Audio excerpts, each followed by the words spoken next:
அடுத்த வருஷம் 2025 ரிலீஸ் ஆக போகிற படத்தில் எந்தெந்த படத்துக்கு நான் வெயிட் பண்ணுறேன் அப்படிங்கிறத பற்றி தான் இந்த வீடியோவில் பார்க்க போகிறோம். ஸோ வீடியோக்குள்ள போகிறது முன்னாடி நம்ம சேனல் சப்ஸ்கிரைப் பண்ணிட்டு அப்படியே இந்த வீடியோ தொடர்ந்து பாருங்கள். அண்ட் நீங்கள் எந்தெந்த படத்துக்குலாம் வெயிட் பண்ணுறீங்க அப்படிங்கிறதையும் மறக்காமல் கமெண்ட்ல சொல்லிவிடுங்க. ஸோ ஸ்டார்டிங் வித் ஜனவரியில் பார்த்தீங்கன்னா விடாமுயற்சி அண்ட் வீரதீர சூரன் பார்ட் 2 சொல்லி 2 படம் ரிலீஸ் ஆகுது. எனக்கு 2 படத்து மேலே ஹைப் இருக்குது. விடாமுயற்சி பார்த்தீங்கன்னா மகிழ் திருமேனி டைரக்ஷனில் அஜித் சாருக்கு அந்த படம் எந்த மாதிரிலாம் அமைய போகுது அப்படிங்கிறத பார்க்கறதுக்காகவே நான் செம ஹைப்பில் இருக்கேன். அண்ட் வீரதீர சூரன் பார்ட் 2 அந்த ட்ரைலர் கூட சம்திங் நம்ம பார்த்தோம், செம்மையாக இருந்துச்சு. ஒரு நைட்டில் நடக்க போகிற ஒரு ஸ்டோரி அப்படிங்கிறப்ப அந்த படத்துக்கு முன்னாடி ஒரு சின்ன ஹைப் இருக்க தான் செய்யுது. அண்ட் அதை தாண்டி அந்த மார்ச் சைடில் பார்த்தீங்கன்னா சூர்யா 44 ரிலீஸ் ஆகிறதுக்கான நிறைய வாய்ப்பு இருக்குது. சூர்யா 44 மேலே எனக்கு செம ஹைப்பில் இருக்கேன். ஏன்னா கார்த்திக் சுப்ராஜ் படம், சூர்யாவுக்கு அந்த படம் எந்த மாதிரிலாம் இருக்க போகுதுன்னு சொல்லி ஒரு மாதிரி செம ஹைப்பில் இருக்க. ஒரு சின்ன ப்ரோமோ தான் விட்டாங்க, சும்மா அப்படி சூர்யா நடந்து வர மாதிரி அவ்வளோ சூப்பராக இருந்துச்சு. ஸோ இந்த படத்துக்கும் நான் ஒரு ஹைப்பில் இருக்கேன். அண்ட் அதை தாண்டி அந்த ஏப்ரல் மே ஜூன் அந்த மந்த்துக்கு போனோம்னு வச்சுங்களேன், கூலி, குட் பேட் அக்லி அண்ட் தக் லைஃப்னு சொல்லி 3 படம் அந்த டைம்லேயே ரிலீஸ் ஆக போகுது. அதில் கூலி படம் அஃப்கோர்ஸ் செம ஹைப்பில் இருக்கும். லோகேஷ் கனகராஜ் அப்படிங்கிற அந்த பேரே போதும். அண்ட் ஏகப்பட்ட கேஸ்டிங் இருக்குது. லோகேஷ் பார்த்தீங்கன்னா சும்மா கேமியோக்காகலாம் கேஸ்டிங் யூஸ் பண்ண மாட்டார், ஒரு நல்ல கேரக்டராகவே கொடுப்பாரு.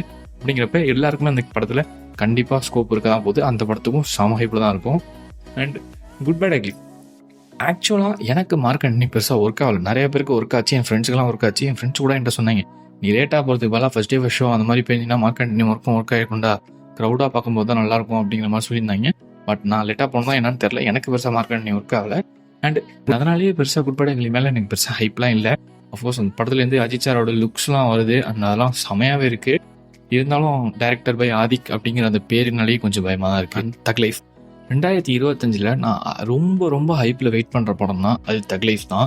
செம்ம ஹைப்பில் இருக்கேன். நாயகனுக்கு அப்புறம் கமல் சார் அண்ட் மணிரத்னம் சாரோட காம்போ ரிலீஸ் ஆக போகுது. நாயகன் ரெஃபரன்ஸ்லாம் ஏகப்பட்டது அந்த படத்தில் இருக்க போகுது. அண்ட் அந்த படத்துலேருந்து வந்த ப்ரோமோவாக இருக்கட்டும், டீசராக இருக்கட்டும், செம்மையாக இருந்துச்சு. படத்தோட ஹைப்பை ஏற்றிக்கினே தான் போயிட்டுருக்காங்க. நான் அடுத்த வருஷத்தில் ரிலீஸ் ஆக போகிற படத்துலேயே இந்த படத்தை தான் செம்ம ஹைப்பில் இருக்கேன். அண்ட் அப்படியே நம்ம கொஞ்சம் தீபாவளி சைடு போனோம்னு வச்சுங்களேன், தளபதி 69 அஃப்கோர்ஸ் தளபதியோட கடைசி படம், கண்டிப்பாக ஒரு ஹைப் இருக்க தான் செய்யுது. அண்ட் வினோத் தளபதி அப்படிங்கிறப்ப இந்த கம்போ ஒரு மாதிரி ஃப்ரெஷ்ஷாக இருக்குது அண்ட் ஒர்க் ஆகணும் அப்படிங்கிற மாதிரி ஒரு சின்ன ஹோப்பும் இருக்க தான் செய்யுது. இது வரைக்கும் பெருசாக இந்த படத்தை பற்றி பெருசாக அப்டேட் இல்லை. நியூ இயர் அன்றைக்கி படத்தோட ஃபர்ஸ்ட் லுக் வரப்போகுது. அண்ட் வெயிட் பண்ணி பார்ப்போம். கண்டிப்பாக அந்த படத்து மேலேயே ஒரு சின்ன ஹைப் தான் இருக்குங்க. இதை தாண்டி சூர்யாவோட 45 ஃபிலிம் ஆர்ஜே பாலாஜியோட இந்த படத்துக்கு பெரிய அளவுக்கு ஹைப் இல்லை, பட் ஒரு மினிமம் கேரண்டி ஃபிலிம் மாதிரி சொல்லலாம். எனக்கு அப்படி தோணுது. கண்டிப்பாக அந்த படம் நல்லா தான் இருக்கும் அப்படிங்கிற மாதிரி ஒரு மினிமம் கேரண்டி ஃபிலிமாக அப்படி எனக்கு தோணுது. அடுத்து தனுஷோட படம். தனுஷ்க்கு பார்த்தீங்கன்னா நிலவுக்கு என் மேலே என்ன அடிக்கும்னா ஒரு டேரக்ட் பண்ண படம். அண்ட் இட்லி கடை அண்ட் அதை தாண்டி குபேரா அப்படின்னு சொல்லி வருஷம் 3 படம் இருக்குது. அண்ட் அதில் பற்றி நிலவுக்கு என் மேலே நடிக்கும் அந்த படத்துக்கும் இட்லி கடைக்கு பெருசாக எனக்கு ஹைப் இல்லை, பட் குபேரா மேலே அதே மாதிரி தான் சேம் ஒரு மினிமம் கேரண்டி ஃபிலிம் அப்படிங்கிற மாதிரி ஒரு தாட் எனக்கு இருக்குது.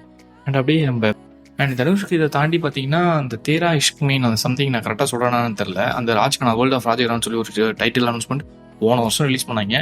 ப்ராப்ளி அடுத்த வருஷம் அந்த படம் வந்துச்சுன்னா அந்த படத்துக்கு கண்டிப்பாக எனக்கு செம ஹைப்பில் இருக்கேன். ஸோ அதையும் வெயிட் பண்ணி பார்ப்போம். எஸ்டிஆருக்கு பார்த்தீங்கன்னா தக் லைஃப் சொல்லியிருந்தேன். அதை தாண்டி யஷ்வந்த் மணிமுத்தோட படம் வந்து ரிலீஸ் ஆகுது. அண்ட் அந்த படத்தை பார்த்தீங்கன்னா நம்ம எஸ்டிஆரை பார்த்தீங்கன்னா அந்த ஓஜி எஸ்டிஆர் பார்க்க போகிறோம் அப்படிங்கிற மாதிரி ஒரு ஃபீல் இருக்குது. அந்த படத்து மேலேயே ஒரு சின்ன ஹைப் இருக்குது தாங்க செய்யுது. அண்ட் எஸ்கேக்கு பார்த்தீங்கன்னா ஏஆர் முருகதாஸ் அண்ட் சுதா கங்கரோட அந்த 2 ப்ராஜெக்ட்ஸ், இந்த 2 ப்ராஜெக்ட் மாதிரி ஸ்டில்னா எனக்கு பெருசாக ஹைப் இல்லை, பட் அந்த ரெண்டுமே ஒரு மினிமம் கேரண்டி ப்ராஜெக்ட் மாதிரி தான் எனக்கு ஃபீல் ஆகும். அண்ட் பிரதீப் ராமநாதன் பார்த்தீங்கன்னா டிராகன் ஒரு படம் வந்து அந்த படத்து மேலேயே ஒரு சின்ன ஹைப் இருக்காங்க செய்யுது.